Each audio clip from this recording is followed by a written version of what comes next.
Jaden Schwartz spent most of the season fighting the net. Then he scored every goal in the game that sent the Blues to the second round. This is Blue 15, the Jaden Schwartz episode. April 20th, 2019, Winnipeg Jets at St. Louis Blues, Game 6 first round. Before we get into it, I got a question for you. When did you actually start believing in this Blues team? Not when did you hope, when did you believe? Because by this point, hope was easy. Belief was still a little dangerous. The Blues led the series 3-2, but nobody had protected home ice. The road team had won all 5 games. That made Enterprise Center feel less like an advantage, more like a place where something weird was probably about to happen. These teams had both finished. Can't talk. These teams had both finished tied at 99 points. Winnipeg got second place in the Central on the tiebreaker, and the Blues got the harder opening assignment after spending New Year's near the bottom of the entire league. St. Louis had already lived about 3 seasons inside this one season. Mike Yeo was gone. Craig Berube took over. Jordan Bennington had come up from San Antonio and acted like NHL pressure was somebody else's problem. And then came Game 5. The Blues trailed 2-0 in Winnipeg, scored thrice in the third, and Schwartz tapped in the game winner with 15 seconds left. It was his first goal of the series, and now St. Louis had 2 chances to finish the job. Nobody wanted to use the second one. So what's the tougher closeout? Game 6 at home, where everybody expects the party, or Game 7 on the road, where everybody expects disaster? Schwartz was born in Melfort, Saskatchewan, and raised in Wilcox. That's a small prairie town where hockey wasn't really an activity. It was just part of the weather. He played at Notre Dame. Then he put up 76 points in 46 games for the Hounds. 1 year later, with the Tri-City Storm, he led the USHL with 83 points and was named the league's Forward of the Year. The Blues drafted him 14th overall in 2010. That same first round also gave St. Louis Vladimir Tarasenko. So the organization walked away with 2 very different pieces of its future. Schwartz went to Colorado College, where he played with his older brother, Rillen. In 2 seasons, he scored 88 points in 60 games. He wasn't big, but he was quick in tight spaces, hard on pucks, and always arriving around the net half a second before somebody larger realized he was standing there. His family story also carried something much heavier. His older sister, Mandy, played at Yale and wore number 17. She was diagnosed with acute myeloid leukemia and died in April 2011 at the age of 23. When number 17 became available in St. Louis, Jaden switched from 9 to 17 in her honor. That number wasn't branding, it was family. He signed with the Blues in March 2012 and scored in his NHL debut. After a short AHL stretch during the lockout, he became a regular. He scored 25 goals in 2013-14, then set career highs with 28 goals and 63 points the next year. He was never quite the loudest player on the roster. He didn't have Tarasenko's shot or Ryan O'Reilly's entire Swiss Army knife routine. Schwartz's game was more annoying than glamorous. He hunted loose pucks. He changed the angle. He got inside. Injuries interrupted several seasons, but when healthy, he was usually good for somewhere around 20 goals and 50 to 60 points. Then 2018-19 happened. Schwartz only scored 11 goals in 69 games. Nice. At one point, he went 22 straight without one. You know that took a score? You know that look? a scorer gets when the net starts feeling about 6 inches wide. He had that look on his face for weeks. So here's another question. Can one playoff game erase a bad regular season? Or does it just make the whole struggle worth surviving? A second here. 23 seconds. And that's how long Winnipeg's plan lasted. The Jets turned the puck over in their own zone. Braden Shen drove the net. Connor Hellebuck stopped the first attempt, and the puck leaked behind him. Schwartz is waiting there at the far post and swept it right across the line. Winnipeg challenged for goalie interference. The goal stood, though. One shot, one goal. The building went from nervous to feral before some people found their seats even. St. Louis controlled the first period, but it stayed 1-0.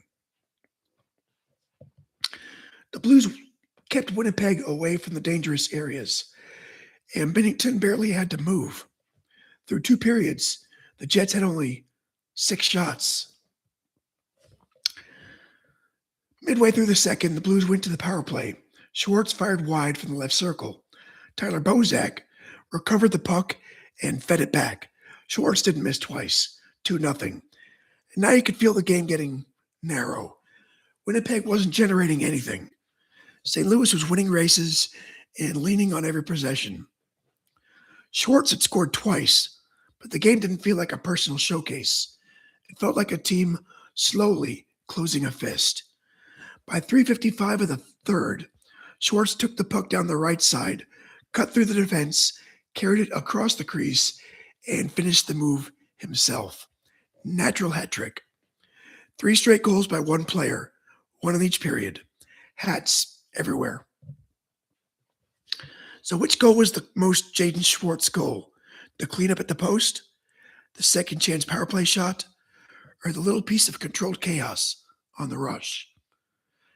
That should have ended it, but it did not. Dustin Byfuglien scored off a rebound with 7:43 left. Winnipeg had a little life. Then Blake Wheeler took a late penalty, which should have made the final minutes easier. Naturally, the Jets pulled Hellebuck and scored shorthanded. Brian Little made it 3-2 with 38 seconds remaining. So after nearly 59 minutes of control, the Blues had to survive one last miniature heart attack. And they did. The horn sounded. St. Louis won 3-2. The Blues took the series in 6, and for the first time all series, the home team won a game. Afterward, Schwartz talked about confidence. During the drought, he said the net didn't seem as big. Once a bounce went his way, everything changed. He also said the Blues played aggressively and without fear. That might be the cleanest description of the entire game. They didn't sit around waiting to clinch. They went and they grabbed the series. Binnington's review of Schwartz was even simpler. He said, "What a boss." Alex Pietrangelo said the turnaround required honest conversations and a hard look in the mirror. Hellebuck didn't make excuses. He said the Blues wanted it, and you could tell. Winnipeg had entered the year expecting a long run after reaching the conference final in 2018. Instead, their season ended with 6 shots through 2 periods and one furious push that arrived just a little too late. Schwartz, he scored the Blues' final 4 goals of the series. Guy who couldn't buy one for most of the winter suddenly owned the whole building in the spring. And here's the sneaky thing about his hat trick. The 3 goals showed 3 different types of players. The first was the grinder, hanging around the crease. The second, the shooter, getting the puck back and staying ready. The third was the creator, attacking space with the puck right on his stick. That's why Schwartz was so useful when he was right. He wasn't trapped inside one version of offense. So that's the Jaden Schwartz story. One huge night fixed everything. Except no, it only opened the door. The Blues beat Dallas in 7 games, surviving a double overtime Game 7, that nearly killed everyone in Missouri. Then they met San Jose in the Western Conference Final, and in Game 5, Schwartz scored another hat trick. St. Louis won 5-0, then closed the series at home. Schwartz finished the postseason with 12 goals, one more than he scored through the entire regular season. Those 12 led St. Louis. And St. Louis faced Boston in the Stanley Cup Final.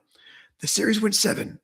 In Game 7, Schwartz helped set up Alex Pietrangelo's goal late in the first period, and the Blues won 4-1. For the first time in franchise history, St. Louis Blues were the Stanley Cup champs. What was the moment you knew they were actually going to win it? Was it Pietrangelo's goal? Braden Shen making it 3-0? Or did you refuse to believe until the clock hit 0? Schwartz followed the Cup run with 22 goals and 57 points in 2019-20. His final Blues season came in the shortened 2021 campaign when he had 21 points in 40 games.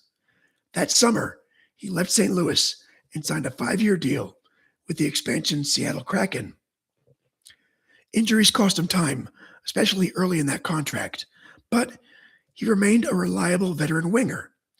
In 22-23, he scored 21 goals and added 10 points in just 14 playoff games. As Seattle upset the defending champion Avalanche and pushed Dallas to Game 7. He later produced 26 goals in 24-25, his best total in a decade. The 25-26 season was tough. Schwartz had 11 goals and 26 points in 50 games. In March, he took a skate to the face during a game against Ottawa and was ruled out indefinitely. His Seattle contract expired after the season. On July 2nd, 2026, Schwartz signed a 3-year deal with Colorado through 28-29. So now, the former Blue and former Kraken joins the team Seattle knocked out in its first playoff series. Hockey keeps folding back in on itself. Inception. Through 25-26, Schwartz has 553 regular season games. 553 regular season points in 861 games, plus 64 points in 102 playoff games. He'll never be remembered as the biggest star from the 2019 Blues, but on the night they escaped the first round, he was the entire score sheet. Next up, we switch sports and go back to May 2nd, 2013. Andrew Bogut had spent the season hurt, limited, trying to become himself again. Then Golden State needed to finish Denver in Game 6.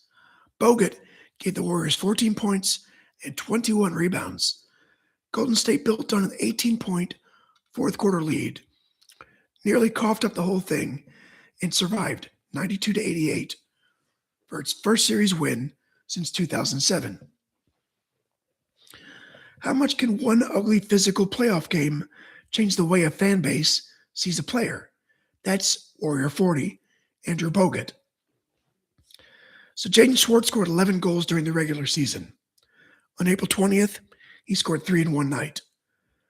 The Blues didn't need him to explain the slump. They needed him to end the series. And he did it himself. This was Blues 15. I want to thank you for hanging out. Maybe I'll see you next time.